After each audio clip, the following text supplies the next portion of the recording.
المال والبنون زينة الحياة الدنيا والباقيات الصالحات خير عند ربك ثوابا وخير أملا দুনিয়ার সম্পত্তি এবং সন্তান সন্ততি এগুলি সব হলো দুনিয়ার সৌন্দর্য, সব দুনিয়ার সৌন্দর্য। আপনার সন্তানের জন্য আপনি সকাল থেকে বিকাল পর্যন্ত যত পরিশ্রম করতেছেন, সব পরিশ্রম করার পরে আপনার গায়ের শরীরের রক্তটা পানি করে ফেলতেছেন, যখন আপনার শরীর থেকে জান যখন বের হয়ে যাবে, এই আপনার আদরের সন্তান আপনাকে সেই 3.5 হাত মাটির নিচে দাফন করে চলে আসবে। 3 দিন হয়তো আপনার জন্য কান্না করবে এবং 40 দিন পর হয়তো সমাজের প্রথম যে একটা বিদায় কাজ করবে, একটা বড় লেখা হয়েছে, এরপরে শেষ। কিন্তু আপনার বাকি থাকবে কি? আল্লাহ তাআলা এই কথাই বলেন, ওয়াল-বাকিয়াতুস সালিহাত খায়রুন ইনদা রাব্বিকা সাওয়াবান ওয়া খায়রুন আমালা।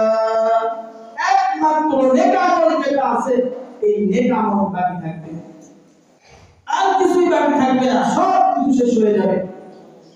এরপর আল্লাহ তাআলা কিয়ামতের কিছু ভয়াবহ কথা বলতেছেন, ওয়া নুসাইয়িরুল জিবালা ওয়া তারান্নারু বারিজা।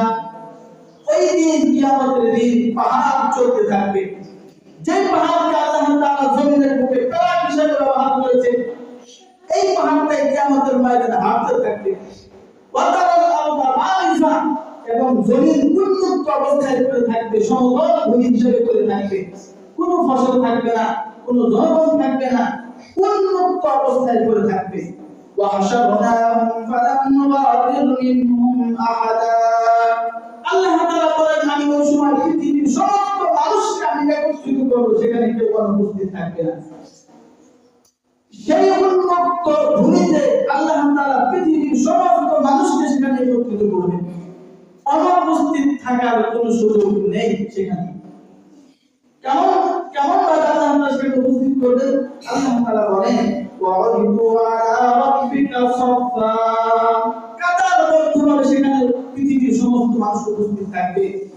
লাকাদ জিতুমুনা কামা খালাকনাকুম আউওয়ালা মাররা। আমি আল্লাহ যেমন করে তাদেরকে পৃথিবীতে আমি সৃষ্টি করেছিলাম, পৃথিবীতে যেমন তারা এসেছিল, ওই এক রীতি এই কিয়ামতের ময়দানে তারা সারিবদ্ধভাবে উপস্থিত থাকবে।